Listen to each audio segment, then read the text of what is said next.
जैसा कि देखें, सबसे पहले ये होना चाहिए कि हमें जो एक्चुअली थ्योरीज हैं दुनिया के अंदर जो इस वक्त मुरव्वज हैं वो बच्चों को पढ़ानी चाहिए। बिल गेट्स ने ना एक जुमला कहा, उसने कहा कि मैंने मुश्किल तरीन काम करना जो होता है उसके लिए मैं बड़े एक सुस्त बंदे की तलाश करता हूँ। क्यों? इस वजह से क्योंकि वो सुस्त बंदा उस मुश्किल काम को करने के लिए बड़ा आसान रास्ता जो है वो ढूंढता है। बिल्कुल। अब उन्होंने सोचा शॉर्टकट, बिल्कुल। अब उन्होंने सोचा क्या ये बात ठीक है कि सुस्त बंदा ज़हीन होता है? उन्होंने इस पर तहकीक शुरू की तो उन्होंने वाकई साबित किया कि सुस्त बंदा जो है वो बड़ा ज़हीन होता है। मायर, गार्ड एंड सेल्वर उन्होंने क्या कहा इंटेलिजेंस के बारे में, उसको राइज किया जाए, फिर उसको पॉजिटिव साइकोलॉजी जो है उसको दिया जाए। रॉबर्ट वॉल्डिंगर क्या कहता है उसको देखा जाए। ये जो थ्योरीज हैं ये बच्चों के सामने लाई जाए, प्रैक्टिकली तौर पे ये चीजें दिखाई जाएं, फिर बच्चा जो है वो खुद ग्लूम करेगा, वो सीखेगा इन सारी। अच्छा, कहा जाता है कि अगर हम लोगों ने एक एग्जाम्पल लेते हैं कि अगर बाहर के ममालिक में बच्चों को पिज़्ज़ा के बारे में पढ़ाना है तो उसको वो उसके थ्योरेटिकली उसको पढ़ाएंगे, लेकिन वो उसको एक किसी ऐसी जगह पे ले जाएंगे जहाँ पर पिज़्ज़ा बने और जहाँ पर उसको वो एक स्कूल बस में वो वैन में उन सारे बच्चों को इकट्ठा करेंगे और उन्हें उस पिज़्ज़ा हट ले जाएंगे, जाकर उनको दिखाएंगे। अच्छा, अब जब वो बच्चा प्रैक्टिकली देखेगा कि वो किस तरह बना और वो किस तरह खाया तो वो कभी जिंदगी में भी नहीं भूलेगा कि उसके बारे में मैंने क्या पढ़ा था।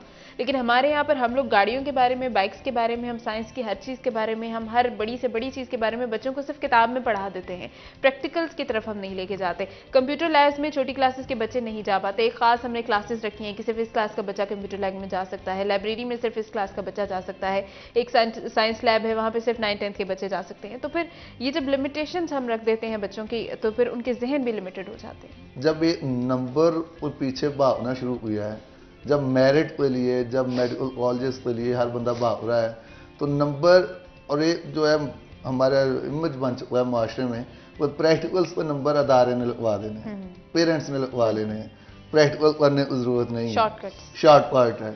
तो उस हवाले से फिर टीचर्स भी फर्स्ट प्रायोरिटी देते हैं थ्योरी को, क्योंकि टीचर ने नंबर के लिए जवाबदेह होना है, अदारे ने नंबर के लिए जवाबदेह होना है। बच्चों को प्रैक्टिकल्स पढ़ाने के लिए लैब में लेकर भी जाएं तो वो इंटरेस्ट नहीं लेते। हमारे यहाँ इन दिनों जो एंटी टेस्ट का जो सिस्टम चल रहा है, बहुत से अदारे तो दौरान साल भी प्रैक्टिकल्स पढ़ाते हैं, लेकिन बहुत से अदारे दौरान साल बच्चों को जो है थ्योरी के ऊपर ज़्यादा जोर देते हैं ताकि वो पहले जो है सिलसिला हो जाए, फिर 1 माह का टाइम होता है दरमियान में थ्योरी के बाद प्रैक्टिकल एग्जाम हुआ, उसमें वो प्रैक्टिस कराते हैं।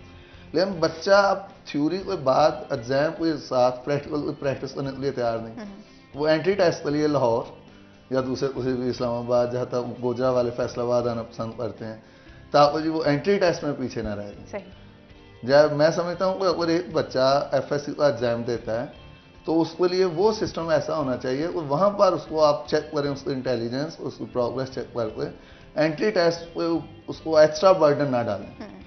वो जब उस तरफ जाएगा फिर वो प्रैक्टिकली भी परफॉर्म करेगा। अगर उसको पता है कोई एंट्री टेस्ट में भी सब्जेक्ट ऑब्जेक्टिव है, आना है, रटाल आना है, 10 किताबों को मैंने तैयार करना है, 50 टेस्ट देने हैं हर चैप्टर पे, तो मेरे नंबर आने हैं, फिर वो कभी भी लैब में जाना पसंद नहीं करेगा। बिल्कुल। और जब उसे घर से इंकरेजमेंट दे दी जाएगी कि ठीक है हम आपके मार्क्स लगवा लेंगे प्रैक्टिकल की, तो बच्चा प्रैक्टिकल बिल्कुल भी नहीं करेगा और वो जो उसने किताबों में पढ़ा है वो कब तक याद रहेगा। लेकिन हाथ से किया हुआ प्रैक्टिकल, अच्छा ये कहा जाता है कि जब आप कुछ याद करें तो आप उसे लिखें, वो इसलिए कहा जाता है ताकि क्यों आपके हाथ से जो चीज़ गुजरती है वो आपको याद रहती है। असल में ऐसे है कि विजुअलाइजेशन जो है ये एक बहुत मतलब सेमियोटिक एक थ्योरी है जिसको पढ़ाया जाता है बच्चों को। उसमें सिग्निफाइड का जो कॉन्सेप्ट है वो यही है कि आप दरख्त के बारे में बोलते हैं तो फौरी तौर पे आपके माइंड में वो बात आ जाती है। अब बच्चे को प्यासा कौवा आपने पढ़ा दिया, अब उसने पढ़ ली स्टोरी सारी की सारी, लेकिन अगर उसे दिखाया जाएगा तो उसके माइंड में पक्का हो जाएगा। हम नॉवल पढ़ाते हैं या अफसाना पढ़ाते हैं, अगर वो फिल्माया हुआ दिखा दिया जाए तो मेरा ख्याल बच्चे को ज्यादा बेहतर तरीके से। अच्छा, हमारे यहाँ वही पुराने टॉपिक्स चल रहे हैं कि माई पेन पे ऐसे लिखो, माई बुक पे ऐसे लिखो, माई बेस्ट फ्रेंड पे ऐसे लिखो। वो बच्चों ने जो बुक्स में लिखा वो लफ्ज़ ब लफ्ज़ याद की और लिख दिया। लेकिन अगर आप बच्चों को ये कहें कि अच्छा एक बच्चा है वो बता रहा है कि जी मैं पिछले दिनों अपनी फैमिली के साथ बाहर गया, वो अगर आप उसे क्रिएटिव राइटिंग करने के लिए कहें, आप उसे कहें कि अच्छा जो आपने वहाँ गए, जो आपका पिकनिक था आप उसको लिखें, तो मैं समझती हूँ कि वो ज़्यादा बेहतर है बजाय इसके कि उस बच्चे ने जो किताब से एक माई चेयर का ऐसे याद किया, उससे ज़्यादा बेहतर रहेगा क्योंकि वो खुद लिखेगा, क्रिएटिव राइटिंग वो करेगा और जो क्रिएटिविटी है, आपकी जो क्रिएटिव राइटिंग है वो आपको बहुत आगे लेके जाती है।